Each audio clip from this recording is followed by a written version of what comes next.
اعوذ باللہ من الشیطان الرجیم، بسم اللہ الرحمن الرحیم۔ کتاب منہاج السالکین، اصلاح احوال اور روحانی تربیت و ترقی کا نصاب، باب نمبر 5 ہے مرئی اور غیر مرئی گناہ۔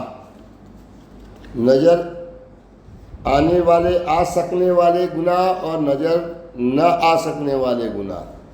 اب نظر آ سکنے والے گناہوں کی تفصیل چل رہی ہے، تو گناہ نمبر 6 ایپیسوڈ نمبر 26، والدین کی بے ادبی اور گستاخی۔ قرآن مجید میں اللہ تعالیٰ نے بنی نوع انسان کو توحید کے عقیدے کو اپنانے کی جہاں سختی سے تلقین فرمائی ہے، اور سورۃ الاسراء میں اپنے بندوں کو پہلا حکم اپنے ساتھ کسی کو بھی شریک نہ ٹھہرانے کا حکم دیا ہے، وہیں اس سے اگلا حکم والدین کے ساتھ اعلیٰ اخلاقی برتاؤ کا دیا ہے۔ اللہ تعالیٰ نے یہاں تک فرما دیا کہ ان سے بات کرتے وقت ایسے کسی لفظ کو منہ سے نکالنے کی قطعاً ممانعت ہے جس سے ان کے ساتھ عدم برداشت اور غیر متوازن رویے کا سائبہ تک بھی پایا جائے۔ احکامات کی یہ ترتیب اپنی جگہ بڑی اہم ہے کہ اللہ تعالیٰ کی عبادت کے بعد والدین کے ساتھ نرم رویہ اختیار کرنے اور ان کی نافرمانی کی ممانعت فرمائی گئی ہے، جیسا کہ مندرجہ ذیل آیت مبارکہ میں ارشاد فرمایا گیا ہے، وَقَضَىٰ رَبُّكَ أَلَّا تَعْبُدُوا إِلَّا إِيَّاهُ وَبِالْوَالِدَيْنِ إِحْسَانًا إِمَّا يَبْلُغَنَّ عِندَكَ الْكِبَرَ أَحَدُهُمَا أَوْ كِلَاهُمَا فَلَا تَقُل لَّهُمَا أُفٍّ وَلَا تَنْهَرْهُمَا وَقُل لَّهُمَا قَوْلًا كَرِيمًا۔ اور آپ کے رب نے حکم فرما دیا ہے کہ تم اللہ کے سوا کسی کی عبادت مت کرو، اور والدین کے ساتھ حسن سلوک کیا کرو۔ اگر تمہارے سامنے دونوں میں سے کوئی ایک یا دونوں بڑھاپے کو پہنچ جائیں تو انہیں اف بھی نہ کہنا اور انہیں جھڑکنا بھی نہیں، اور ان دونوں سے بڑے ادب سے بات کیا کرو۔ یہ قرآن پاک کا حکم ہے، فرض عین ہے۔ اللہ کے سوا کسی کی عبادت نہ کرنا، یعنی اللہ کی ذات میں شرک نہ کرنا، یہ بہت بڑا گناہ ہے جو معافی کے قابل نہیں ہے۔ اس کے ماں بعد فوراً اگر کوئی گناہ ہے تو قرآن پاک کی آیت پاک سے نص سے ثابت ہے کہ والدین کی نافرمانی کرنا، ان کو جھڑکنا، ان کے ساتھ بدتمیزی کرنا، ان کو اف تک کہنا گناہ کبیرہ ہے۔ اللہ تعالیٰ کے ساتھ کسی کا شریک نہ ٹھہرانے اور والدین کی نافرمانی کی یہی ترتیب احادیث مبارکہ میں بھی بیان کی گئی ہے۔ حدیث پاک ایک حضرت ابو بکر صدیق رضی اللہ تعالی عنہ سے مروی ہے کہ رسول اللہ صلی اللہ تعالی علیہ وآلہ وسلم نے فرمایا، کیا میں تمہیں بتلاؤں کہ کبیرہ گناہوں میں سے برے ترین کون سے گناہ ہیں؟ صحابہ کرام نے عرض کیا، جی ہاں یا رسول اللہ صلی اللہ تعالی علیہ وآلہ وسلم۔ آپ صلی اللہ تعالی علیہ وآلہ وسلم نے فرمایا، اللہ کے ساتھ کسی اور کو شریک ماننا اور ماں باپ کی نافرمانی کرنا۔ حضور نبی اکرم صلی اللہ تعالی علیہ وآلہ وسلم کے ارشادات ایسے لوگوں کے عبرتناک انجام سے باخبر کرتے ہیں جو اپنے والدین کی اور ان کی زندگی میں اور بالخصوص بڑھاپے میں ان کی خدمت نہیں کرتے۔ حدیث نمبر 2، سیدنا ابو ہریرہ رضی اللہ تعالیٰ عنہ سے روایت ہے کہ رسول اللہ صلی اللہ تعالیٰ علیہ وآلہ وسلم نے فرمایا،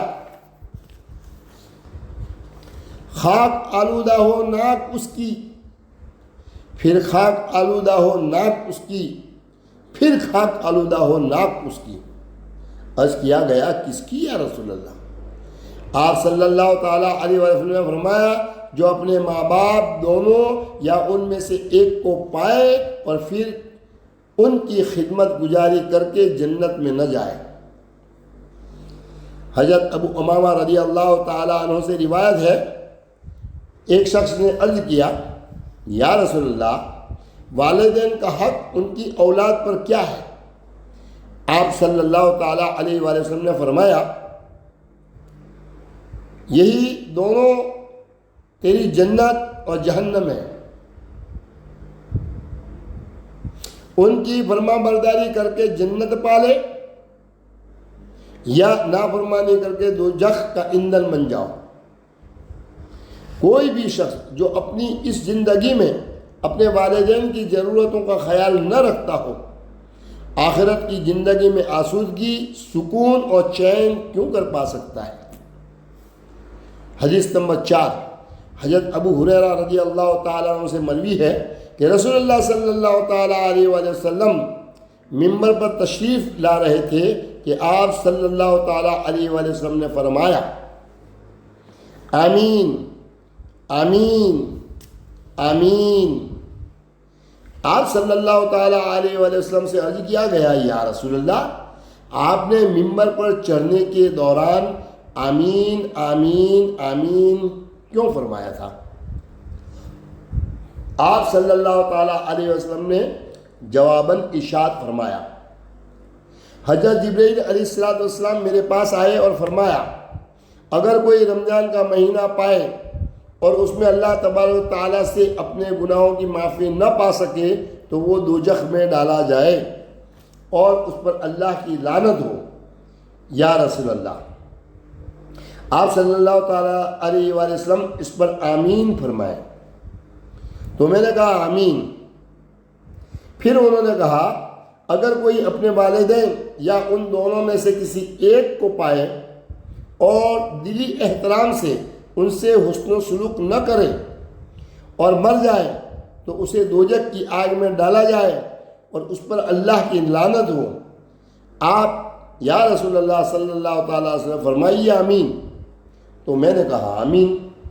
پھر انہوں نے کہا اگر کسی کے سامنے آپ صلی اللہ تعالیٰ علیہ وآلہ وسلم کا ذکر کیا جائے اور وہ آپ صلی اللہ تعالیٰ علیہ وآلہ وسلم پر سلام نہ بھیجے اور اسی حالت میں مر جائے تو اسے دوزخ کی آگ میں ڈالا جائے اور اس پر اللہ کی لعنت ہو۔ آپ یا رسول اللہ صلی اللہ تعالیٰ وسلم فرمائیے آمین تو میں نے کہا آمین۔ اللہ تعالیٰ کے ہاں اپنے اعمال کے قبول کیے جانے کے شرائط پر پورا اترنے کے لیے مسلمانوں کو سیرت مصطفیٰ صلی اللہ تعالیٰ علیہ وآلہ وسلم کے مطابق زندگی بسر کرنے کی کوشش کرنی چاہیے۔ حدیث نمبر 5 حضرت عبداللہ بن عمر رضی اللہ تعالیٰ عنہ سے مروی ہے کہ ایک شخص نے رسول اللہ صلی اللہ تعالیٰ علیہ وسلم کی خدمت میں حاضر ہو کر عرض کیا یا رسول اللہ میں اجر و ثواب کے لیے آپ سے جہاد اور ہجرت کی بیعت کرنا چاہتا ہوں۔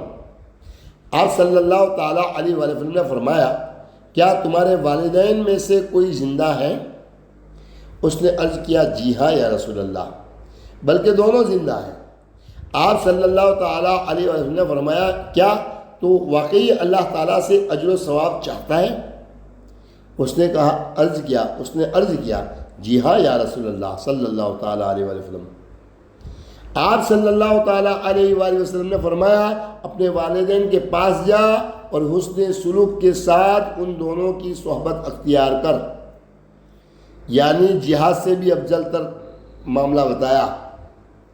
ایک اور موقع پر ایک نوجوان اپنے والدین کو روتا چھوڑ کر حضور نبی اکرم صلی اللہ تعالیٰ علیہ وسلم کی خدمت میں حاضر ہوا اور ہجرت میں شریک ہونے کے لیے آپ صلی اللہ تعالیٰ علیہ وسلم کی بیعت کرنا چاہیے، لیکن آپ صلی اللہ تعالیٰ علیہ وآلہ وسلم نے اس کا ہجرت کرنا منظور نہیں فرمایا اور اسے تنبیہ فرمائی واپس جاؤ اور انہیں ویسے ہی ہنساؤ جیسے کہ تم نے انہیں رلایا ہے۔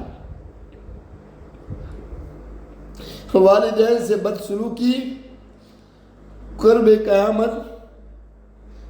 قیامت کی نشانیوں میں سے ایک ہے حضرت جبرائیل علیہ السلام حضور نبی اکرم صلی اللہ تعالیٰ علیہ وسلم کے پاس ایسے تشریف فرما تھے کہ ان کے گھٹنے آپ صلی اللہ تعالیٰ علیہ وسلم کے مقدس گھٹنوں سے جڑے ہوئے تھے اور ان کی ہتھیلیاں آپ صلی اللہ تعالیٰ علیہ وسلم کی مقدس رانوں پر رکھی ہوئی تھی۔ تب حضرت جبرائیل علیہ السلام نے عرض کیا مجھے قرب قیامت کی نشانیاں بتائیے۔ آپ صلی اللہ تعالیٰ علیہ وسلم نے ارشاد فرمایا قیامت کی ایک نشانی یہ ہے کہ گھر کی ملازمہ گھر کی مالکن کو جنے گی، یعنی بیٹی اپنی ماں سے گھریلو ملازمہ جیسا سلوک کرے گی۔ آج کی نوجوان نسل کو اپنے والدین کے ساتھ اپنے برتاؤ کے بارے میں بار بار سوچنے اور اس کا جائزہ لینے کی ضرورت ہے کہ کیا ان کا یہ طرز عمل اللہ اور اس کے رسول حضرت محمد مصطفیٰ صلی اللہ تعالیٰ علیہ وآلہ وسلم کو خوش کرنے والا ہے یا انہیں ناراض کرنے والا ہے۔ اپنے والدین کی نافرمانی کی قیمت پر اپنے دوستوں کی خاطر مدارات سے کسی کو جہنم تو مل سکتی ہے، حقیقی مسرت اور ذہنی سکون نہیں مل سکتا۔ ذیل میں درج واقعے سے یہ سبق ملتا ہے کہ والدین کے سچے دل سے خدمت دنیاوی تفکرات اور پریشانیوں سے نجات دینے کا ذریعہ بنتی ہے۔ حضور نبی اکرم صلی اللہ تعالیٰ علیہ وآلہ وسلم نے بیان فرمایا 3 آدمی جا رہے تھے کہ انہیں بارش نے آ لیا، چنانچہ وہ ایک پہاڑ کی غار میں چھپ گئے۔ اسی اثنا میں غار کے منہ پر ایک بہت بڑا پتھر آ گرا اور وہ اس غار میں محصور ہو کر رہ گئے، قید ہو گئے، غار کا منہ بند ہو گیا۔ انہوں نے ایک دوسرے سے کہا کوئی ایسے نیک عمل یاد کرو جو تم نے محض رضا الہی کے لیے کیے ہوں، اور ان کے وسیلے سے اللہ تعالیٰ سے دعا کرو شاید وہ یہ چٹان ہٹا دے۔ ان میں سے ایک نے کہا یا اللہ میرے بوڑھے والدین تھے اور میرے چھوٹے چھوٹے بچے بھی تھے، میں ان کے لیے بکریاں چرا دیا کرتا تھا، جب میں شام کو واپس لوٹتا تو بکریاں دھوتا اور اپنے بچوں سے پہلے والدین کو دودھ پلایا کرتا تھا۔ ایک روز جنگل میں دور جا نکلا اور شام کو دیر سے واپس لوٹا۔ میں نے انہیں آ کر دیکھا تو وہ سو چکے تھے۔ میں نے حسب معمول دودھ دہا اور دودھ لے کر ان دونوں کے سرانے کھڑا ہو گیا۔ میں نے انہیں نیند سے بیدار کرنا ناپسند کیا اور بچوں کو ان سے پہلے پلا دینا بھی مجھے اچھا نہ لگا، حالانکہ بچے میرے قدموں کے پاس رو رہے تھے، یہاں تک کہ صبح ہونے تک میری اور ان کی یہی حالت رہی۔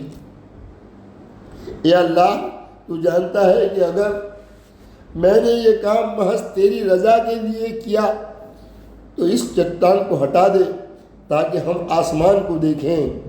اللہ تعالیٰ نے اسے تھوڑا سا ہٹا دیا تو انہیں اس میں سے آسمان نظر آنے لگا۔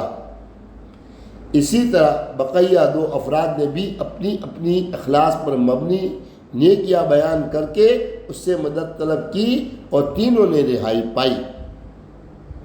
مختصر یہ کہ اگر ہم دنیا اور آخرت کی زندگی میں اللہ تعالیٰ کی رضا و خوشنودی و برکات سے فیض یاب ہونا چاہتے ہیں تو ہمیں اپنے والدین کی فرما برداری کو اپنا شعار بنانا ہوگا۔ ہمیں یہ اچھی طرح جان لینا چاہیے کہ اگر ہمارے والدین ہم سے ناراض ہوں گے اللہ تعالیٰ بھی ہم سے کبھی راضی نہیں ہوگا۔ گناہ کبیرہ نمبر 7 قطع رحمی، قریبی رشتہ داروں سے لا تعلقی۔ اپنے رشتہ داروں سے حسن سلوک یا صلہ رحمی، والدین، یتیموں اور غریبوں کے ساتھ اچھے برتاؤ کی طرح کا ایک قرآنی حکم ہے۔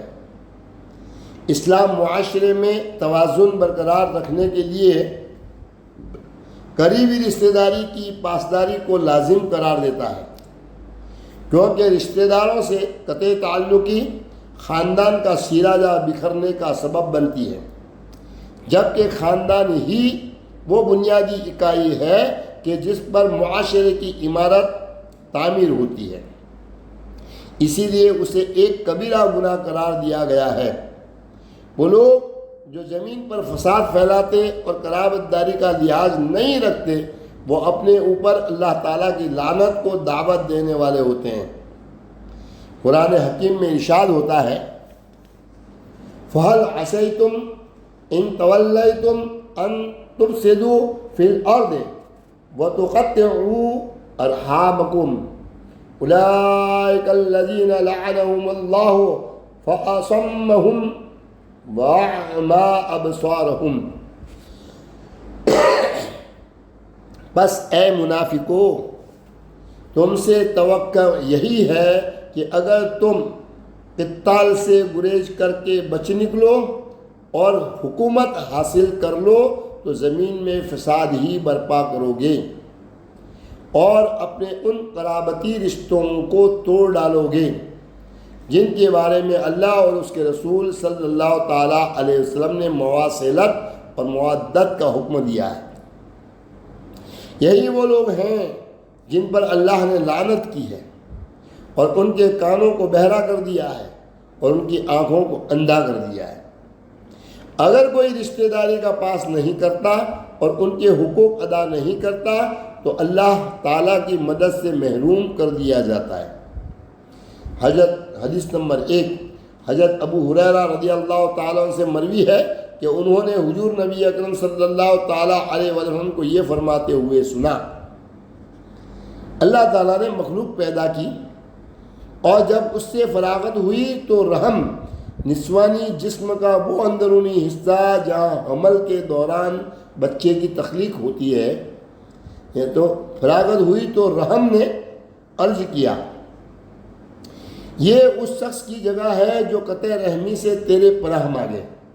اللہ تعالیٰ نے فرمایا، ہاں، کیا تم اس پر راضی نہیں ہو کہ میں اس سے اپنا تعلق قائم کروں گا جو تم سے اپنے آپ کو جوڑے اور اس سے اپنا تعلق توڑ لوں گا جو تم سے اپنا تعلق توڑ لے۔ رحم نے عرض کیا، کیوں نہیں اے رب؟ اللہ تعالیٰ نے فرمایا، میں نے یہ تجھ کو دیا۔ رسول اللہ صلی اللہ تعالیٰ علیہ وسلم نے اس کے بعد فرمایا، اگر تم اس کی مزید حقیقت جاننا چاہتے ہو تو یہ آیت پڑھ لو۔ پس اے منافقو، تم سے توقع یہی ہے کہ اگر تم قتال سے گریز کر کے بچ نکلو اور حکومت حاصل کر لو تو زمین میں فساد ہی برپا کرو گے اور اپنے ان قرابتی رشتوں کو توڑ ڈالو گے جن کے بارے میں اللہ اور اس کے رسول صلی اللہ تعالیٰ علیہ وآلہ وسلم نے مواصلت اور موادت کا حکم دیا ہے۔ ام المومنین سیدہ عائشہ صدیقہ رضی اللہ تعالیٰ عنہا سے روایت ہے کہ رسول اللہ صلی اللہ تعالیٰ علیہ وآلہ وسلم نے فرمایا، رحم عرش سے معلق وابستہ ہے اور یہ کہہ رہا ہے کہ جس نے مجھے ملایا اللہ تعالیٰ اسے ملائے اور جس نے مجھے کاٹا اللہ تعالیٰ اسے کاٹے۔ حدیث نمبر 3، حضرت زبیر بن مطعم رضی اللہ تعالیٰ عنہ سے روایت ہے کہ رسول اللہ صلی اللہ تعالیٰ علیہ وآلہ وسلم نے فرمایا، جو اپنے خونی رشتہ داروں سے تعلق کو توڑے گا وہ جنت میں نہیں جائے گا۔ علامہ مبارک پوری رحمۃ اللہ علیہ، امام نوائی رحمۃ اللہ علیہ کے حوالے سے رقم تراج ہیں کہ یہ حدیث شریف ایسے شخص کے بارے میں ہے جو اپنے قریبی عزیزوں سے قطع تعلق کو جائز مانتا ہو، ایسا شخص جنت کے باغات میں داخل نہیں ہو سکے گا۔ حقیقی مومن وہ ہے جو ایسے لوگوں سے بھی حسن سلوک کرے جو اس کے ساتھ اچھا سلوک نہیں کرتے۔ حدیث نمبر 4، حضرت ابو ہریرہ رضی اللہ تعالیٰ عنہ سے مروی ہے کہ ایک شخص نے حضور نبی اکرم صلی اللہ تعالیٰ علیہ وآلہ وسلم سے عرض کیا، میرے کچھ رشتہ دار ایسے ہیں کہ جن سے میں نے اپنے تعلقات بحال رکھے ہوئے ہیں، لیکن وہ میرے سے کوئی تعلق نہیں رکھتے ہیں۔ میں ان سے اچھا سلوک کرتا ہوں لیکن وہ میرے ساتھ بدسلوکی سے پیش آتے ہیں۔ میں ان کے ساتھ نرمی کا برتاؤ کرتا ہوں جبکہ وہ میرے ساتھ سخت رویہ اپنائے رکھتے ہیں۔ آپ صلی اللہ تعالیٰ علیہ وسلم نے اس کے جواب میں ارشاد فرمایا، اگر تم ایسے ہی کرتے ہو جیسے تم نے کہا ہے تو گویا تم انہیں جلتی ہوئی راکھ کھلا رہے ہو، اور جب تک تم اس روش پر رہو گے اللہ تعالیٰ کی طرف سے ان کے مقابلے میں تمہارا ایک مددگار فرشتہ رہے گا۔ حدیث نمبر 5۔ ایک اور مقام پر حضور نبی اکرم صلی اللہ تعالیٰ علیہ وآلہ وسلم نے فرمایا کہ اپنے رشتہ داروں سے اچھا تعلق رکھنے والا وہ نہیں کہ جو ان سے صرف اسی صورت میں اچھا برتاؤ رکھے کہ جب وہ اس سے اچھا برتاؤ رکھتے ہوں، بلکہ وہ شخص ہے کہ جو ایسے رشتہ داروں سے بھی اپنے تعلق کو برقرار رکھے جو اس سے اپنا تعلق توڑ چکے ہوں۔ مندرجہ بالا حدیث مبارکہ سے اپنے عزیزوں اور قریبی رشتہ داروں سے اچھے تعلقات استوار رکھنے کی اہمیت واضح ہوتی ہے۔ ہم جب بھی خیرات کریں تو ہمیں سب سے پہلے اپنے قریبی عزیزوں میں سے اس کے حقدار کو تلاش کرنا چاہیے۔ اگر ایسا کوئی ہو تو ہماری کسی بھی طرح کی خیرات کا پہلا حقدار وہی ہوگا۔ ایسی خیرات کا اجر بھی دوگنا ہے۔ حدیث نمبر 6۔ حضرت سلمان بن عامر رضی اللہ تعالیٰ عنہ سے مروی ہے کہ رسول اللہ صلی اللہ تعالیٰ علیہ وسلم نے فرمایا، مسکین کو صدقہ دینا صرف ایک صدقہ ہے جبکہ کسی رشتہ دار کو صدقہ دینا 2 نیکیوں کے برابر ہے۔ یہ صدقہ بھی ہے اور صلہ رحمی بھی ہے۔ معاشرے میں لوگوں کی تنہائی اور الگ ہو جانے کا سبب ان کا اپنے رشتہ داروں اور دوستوں کی طرف سے انہیں چھوڑ دینا ہوتا ہے۔ لہذا مسلمانوں کو چاہیے کہ وہ اپنے خونی رشتہ داروں اور امت کے دوسرے افراد کے ساتھ گہرے قلبی تعلقات استوار کریں اور قطع رحمی کی برائی سے ہمیشہ بچتے رہیں، کیونکہ قریبی لوگوں سے اچھا سلوک اور مہربانی کا برتاؤ محض اخلاقی خوبی ہی نہیں بلکہ مذہبی فریضہ بھی ہے۔ السلام علیکم ورحمۃ اللہ وبرکاتہ۔